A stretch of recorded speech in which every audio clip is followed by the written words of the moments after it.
तो दोस्तों, क्योंकि रिश्तों के भी रूप बदलते हैं कि आज के एपिसोड की शुरुआत अस्पताल से होती है, जहां विकास अंगद को पहचान छिपाने के लिए डॉक्टर का गेटअप देता है।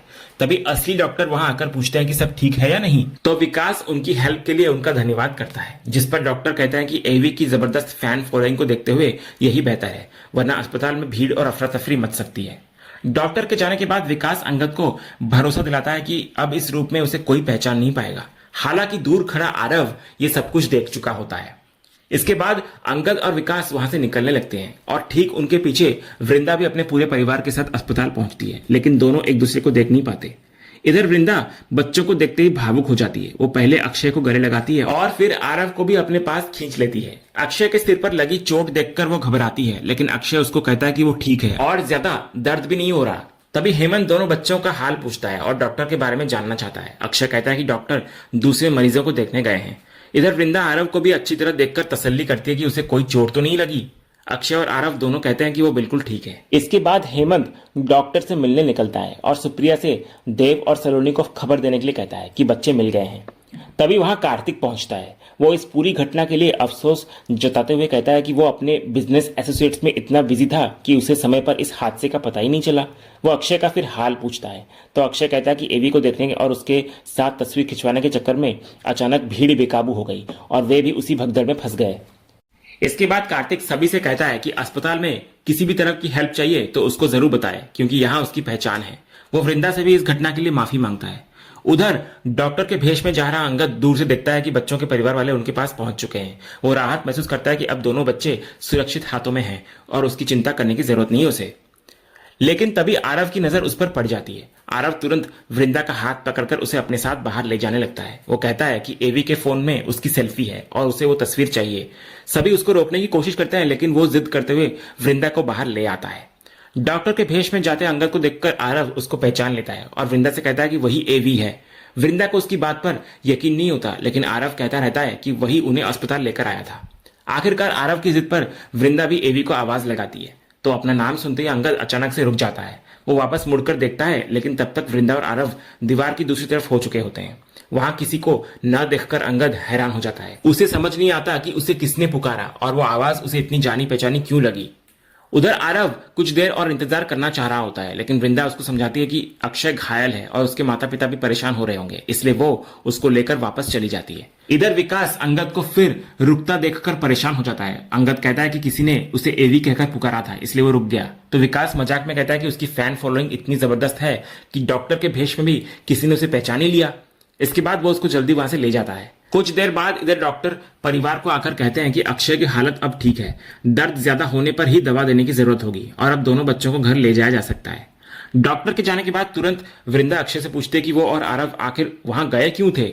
ये सवाल सुनते ही अक्षय को वो पल याद आ जाता है जब उसने बिना मास्क के अंगद को देख लिया था। वो कुछ बताने ही वाला होता है कि आरव सारी गलती अपने ऊपर ले लेता है। वो कहता है कि एवी से मिलने की जिद उसी की थी और वो अक्षय को भी अपने साथ ले गया था। दोनों एवी को ढूंढ रहे थे, तभी अचानक भीड़ बढ़ गई और हालात बिगड़ गए। ये सुनकर देव आरव पर नाराज होता है और उसको घर चलकर बात करने की चेतावनी देता है। सलोनी उसको रोकती है, लेकिन देव कहता है कि इतनी बड़ी भीड़ में अगर बच्चे को कुछ हो जाता तो वे कुछ भी नहीं कर पाते। साथ ही वो अपनी सोच जाहिर करता है कि बेटा ही परिवार का भविष्य और पिता के नाम को आगे बढ़ाने वाला होता है। इस बीच कार्तिक फिर से खुद को इस घटना का जिम्मेदार मानने लगता है। उसको लगता है कि अगर वो परिवार को कंसर्ट में नहीं बुलाता तो शायद ये सब नहीं होता। लेकिन वृंदा उसको समझाती है कि इसमें उसकी कोई गलती नहीं है। उसने तो सभी को अच्छा समय बिताने के इरादे से बुलाया था और उसको पहले से थोड़ी ना पता था कि वहां ऐसी घटना हो जाएगी। हेमंत भी कार्तिक से कहता है कि वो खुद को दोष न दे, उल्टा पूरे परिवार ने कंसर्ट का आनंद लिया और इतने बड़े कार्यक्रम में बुलाने के लिए उन्हें उसका धन्यवाद करना चाहिए। इसके बाद कार्तिक अगले दिन होने वाली बिजनेस मीटिंग का जिक्र करता है और कहता है कि शाम 4 बजे नॉयना भी उसके ऑफिस में मौजूद रहेंगी। अगर समय को लेकर कोई परेशानी हो तो वो बदलाव करने की कोशिश कर सकता है। नॉयना का नाम सुनते ही हेमंत कुछ कहने ही वाला होता है कि देव तुरंत बात को संभाल लेता है और 4 बजे की मीटिंग के लिए हामी भर देता है। हेमंत इस पर नाराज होता है क्योंकि वो पहले ही साफ कर चुका है कि वो नॉयना के साथ कोई बिजनेस नहीं करना चाहता। वृंदा बीच में आकर बोलती है कि इस मुद्दे पर अस्पताल में बहस करने के बजाय अगले दिन ऑफिस में बात की जाएगी। इसके बाद पूरा फैमिली वहां से निकल जाता है, जबकि हेमंत अब भी अपनी बात पर अड़ा रहता है कि नॉयना के साथ किसी भी कीमत पर काम नहीं होना चाहिए। दूसरी तरफ हम देखते हैं कि विकास और अंगद गाड़ी में जा रहे होते हैं। इसी दौरान विकास उसको याद दिलाता है कि अगली शाम उसका कोर एफएम पर लाइव कार्यक्रम है, जिसके लिए वो पहले ही हामी भर चुका है। ये सुनकर अंगद नाराज होता है। वो साफ कहता है कि वो कोई मशीन नहीं है जो लगातार काम करता रहे।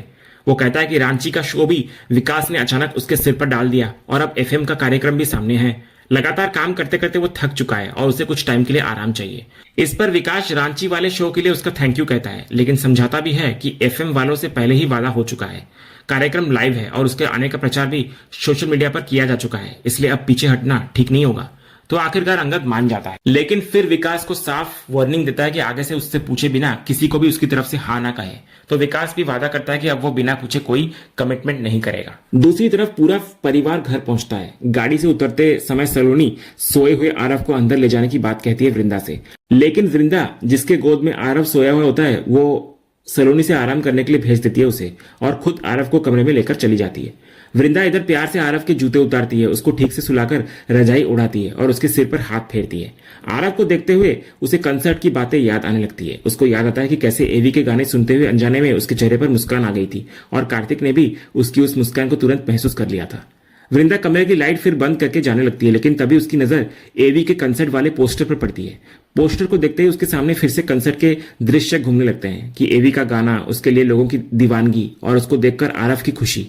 कुछ पल पोस्टर को देखने के बाद वृंदा उसको वहीं रखकर कमरे से चली जाती है। उधर अंगद अपने अगले लाइव कार्यक्रम को लेकर परेशान होता है। उसको समझ नहीं आ रहा होता कि इतनी जल्दी नया गाना कैसे तैयार करे और एफएम स्टेशन पर क्या सुनाए।